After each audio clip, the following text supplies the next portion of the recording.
ですね、アニメーターを志望する方々にどういうポートフォリオが現場で受けがいいかっていうような話をしたいと思います。で、僕個人の意見だと、全然当てにならないんで、現場の方、トータル11人の方に意見を伺いました。アンケートをご覧に入れながらお話ししたいと思います。まずは一番最初がドン。皆さんとてもうまいんですが、ありえない構図やデジタルツールを使っての背景などばかりで、個人的にはちょっとといった感じでした。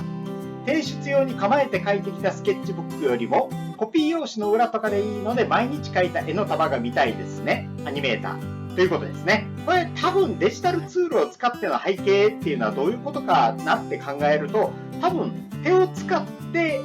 どこまで描けるのかなっていうことが知りたいっていうことだと思います。別にデジタルツールを使うことが、今後デジタルで原画描いたりね、動画描いたりすることもあるんで、必ずしも悪くはないのかもしれないんですけども、手だけでどれぐらい描けるかっていうのが知りたい。あと、やっぱりイメージシーンでもない限り、アニメーションっていうのは割と地に足がついたレイアウトであったり、そういう場面を求められることが多いんで、きちんとパースに沿った絵が描けるかっていうことを多分見たいんだろうなって。あと、この方に関して言うと、とにかくたくさんの絵が見たい、量を見たい、厳選した数枚っていうよりは何枚も描いた絵が見たいっていうことなんだと思います。続いてはこちら、ドン。制作は受ける会社のキャラ寄せができるかを見たりしています。作画はデッサン、クロッキーからレイアウトまで見ています。歩き、走り、振り向きの動画の中割りはできるのは最低限で、奥から手前に来る走りなどはできると良いと思います。制作。今回僕がアンケートを取った中では、おそらくこの方が一番高いハードルを設定してるんじゃないかなっていうふうに感じました。どちらにしても、あんまり気をてらったことというよりは、きちんとキャラが似てるかどうか、似せたキャラを描くことができるか。で、作画に関しても、歩き、走り、振り向きっていうもう基本中の基本みたいなところがきちんとできるかっていうことを見たいんだろうなって思います。ただ個人的にはもうこれができたら、一人前とは言わないんですけども、きちんとしたアニメーターだなっていうふうに感じますので、ただこれを目指すように頑張りましょう。さて続いてはこちら。動画志望者のポートフォリオを覗き見してて思ったのは、模写やトレースはそんなに重視しないかなと。1、2枚入ってるくらいはいいんですが、そればかりだと見てて飽きます。背景付きのイラストとか、普段の落書きをたくさん見てみたい。動画は走りと歩きがあるといいかな。あんまり重いのは見てて疲れると。これ、やっぱり、特に大きい会社なんかだと、たくさんの志望者をさばいていくんで、こういう模写とかトレスだと、埋没してしまうのかもしれないですね。オリジナリティっていうことで、こういう人がいたかな、いなかったかなっていうのが、記憶に残りづらいっていうか、模写とかトレスだと、すごく上手な人が分かりづらいっていうことかもしれないです。下手な人はもしかしたら分かりやすいかもしれないですけど、上手な人が分かりづらい。で、動きに関してはもう歩きと走りの軽いものでいい。何十枚もあるものは見てて大変っていうことなのかなっていうふうに僕は感じました。なので、やはりここでも基本的な能力、作画能力っていうのを見てみたいっていう人が多いんだと思います。で、ここの意見だと、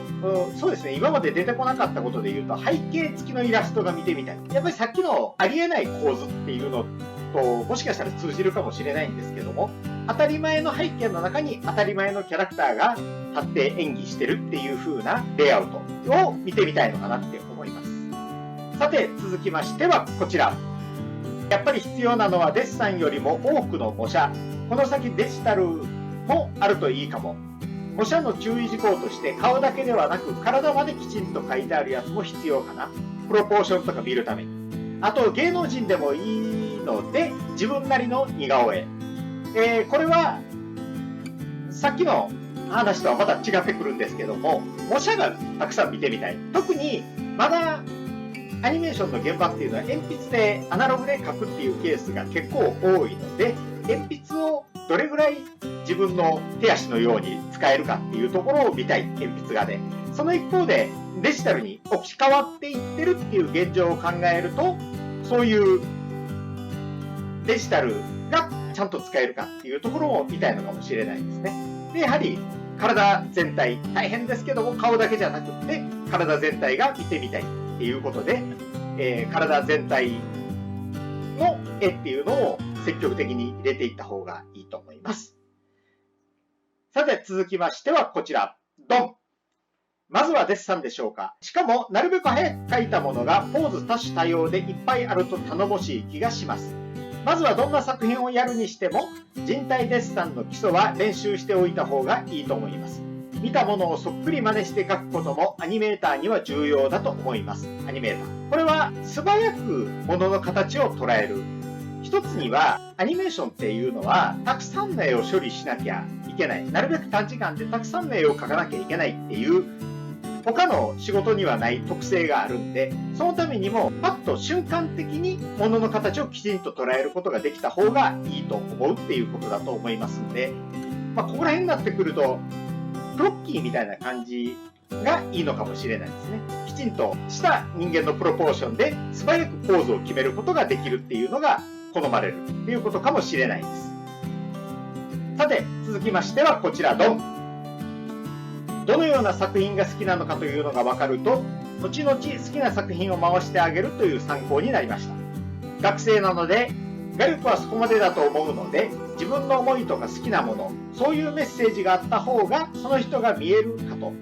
それで画力があるとさらに良いと思いました。あと、アニメは確実に入れておいた方が良いと思います。デッサンやクロッキーがうまくても、結局はアニメーターとして描くのはアニメなので。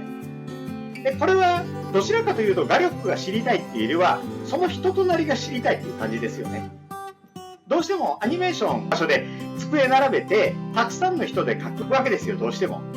なんでチームワークっていうかみんなでやっていくっていうことで言うと、絵の上手下手っ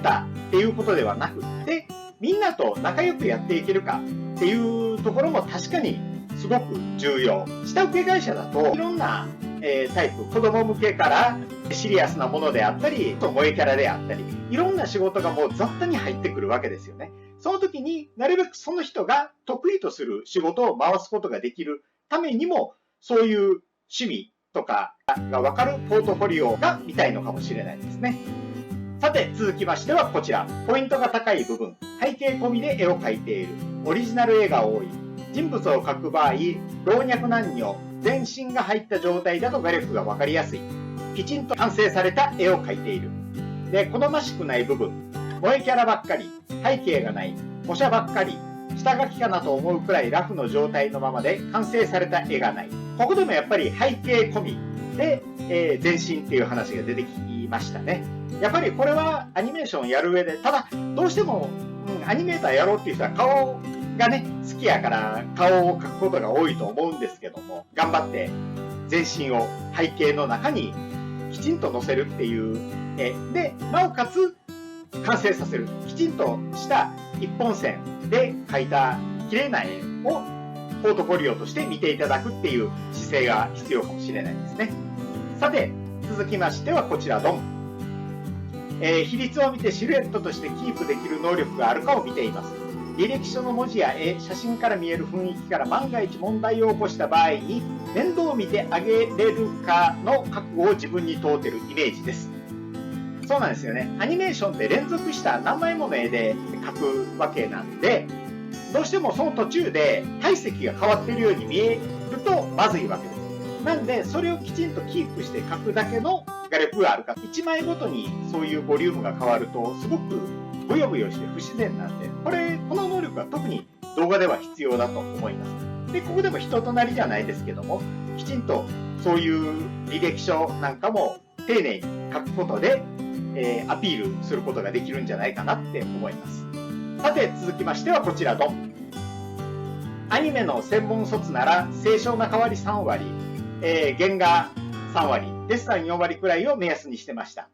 あと自分の時は原画動画マンの複数人で専攻をしていたので、原画として育ちそうか、動画として生き残れるかのどちらか2面で選択してました。動画としてアニメーターを抜刀していくっていう道もあったり、あるいは原画、あるいはそこから作画監督っていう風になるっていうまず大きな分かれ目があるわけですよね。で、それのどちらかに特化していける人かどうかっていうことを多分見てるんだと思います。アニメの専門学校を卒業するっていうことであるならば、動画のいろはっていうか基礎知識はやっぱりないと困るっていう意味だと思います。さて最後はこちらドン。鉛筆とデジタルが両方提出してもらいたい。かなり差がある場合が多くて興味深いです。多分これはデジタルの方がいろんな補正ができるんで、すごく綺麗に見えるけど、鉛筆で書かせるとそうでもないなっていうケースが多々あるっていうことなんじゃないかなって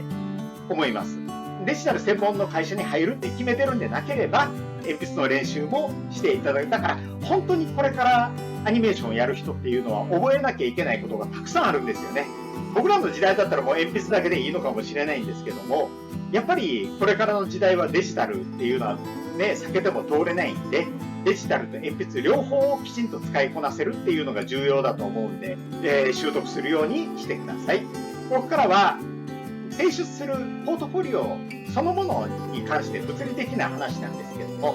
いろんな方に何かに話を伺った感じだと、提出に関しては基本的にアナログの紙の方が良さそうですね。クリアファイルかなんかに入れて。デジタルへも一応プリントアウトをしといた方が良さそうです。で、ただ海外から日本の会社に応募するっていう場合はもうこれはデータでインターネット経由のデータでいいと思います。内容に関しては奇をてらったものじゃなくて基本的な画力っていうか能力が分かるものの方が良さそうですね。背景を含めた全身ポーズでよく書く機会が多いもんで言うと自動車、自転車、バイクとか、あと動物でも犬、猫、馬、あとは鳥とかで、あと食器なんかの日常的なコップであったりお皿、フォーク、ナイフ、スプーン、そういうのと人間が絡んでるところをきちんと背景に乗っけて書けるかどうかっていう、これがきちんと書けてると相当ポイントが高いと思います。アニメーションに関しては派手なアクションもいいんですけども、それよりはまずは日常的な歩き、走り、立ち上がりっていうような能力を見たいっていうケースの方が多いと思います。全体的にアニメーション、派手なアニメーションの作品であるように見えても、実はこういう日常的な普通の動きっていうのがもう大半で、あんまりアクションシーンっていうのはそんなに多くないんですよね。だからそれができること自体が悪いわけではないんですけども、普通の演技っていうのが描けるっていう方がポイントが高いんじゃないかと思います。なんでアクションが得意な人もできればまずはそういう日常的な演技を描いた上で、そこにスパイス的に自分の得意な動きはこれだっていうようなのを混ぜるぐらいがいいのかもしれないですね。あといずれにしても着色